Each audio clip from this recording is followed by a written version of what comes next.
How would your life be different without access to your car? Without the availability of motor vehicles, many of us would not be able to get to work, school, or even church. Cars have broadened our opportunities and have proved an enormous convenience. The ease of having a vehicle has not always existed.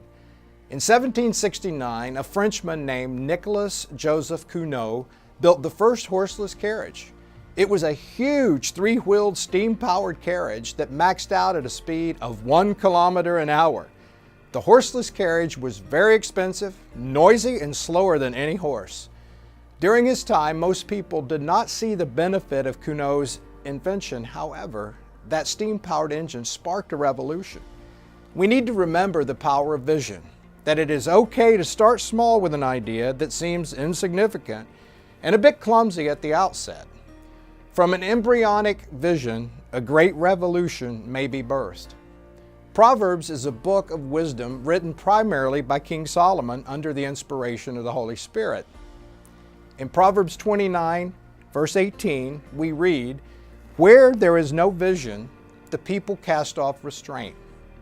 Without clear vision from the Lord, there are consequences. The imagery of the people being stripped of protective armor and thus vulnerable to attack and destruction is conveyed in the Proverbs passage. And the result of this environment is turbulence, confusion, and rebellion. The movement toward a shared vision galvanizes people. It gives them a purpose. A clear vision provides focus. Vision unites and inspires. For the past several years, Grace Communion International has used the visionary slogan, "Living and Sharing the Gospel." This has been a strong guiding statement. I give our members high marks for pressing toward this lofty calling. As I step into the role of church president, I want to build on this vision. Our emphasis going forward is healthy church. We simply want GCI Churches to be the very best expression of the Church of Jesus Christ they can be. You will be hearing and reading a lot about healthy church in the months ahead, and it's my personal prayer that this vision will become a reality. Not to be too technical, but I see a nuanced difference in living and sharing the gospel and healthy church. The living and sharing directive subconsciously emphasizes the role of the individual Christian and how they are a witness for Jesus in their individual world.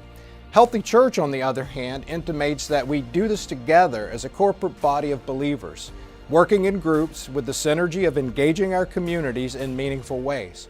Healthy church for GCI will become congregations who are better organized and more intentional about reaching out to targeted communities where they really have a wonderful opportunity to live and share the gospel as a collective group.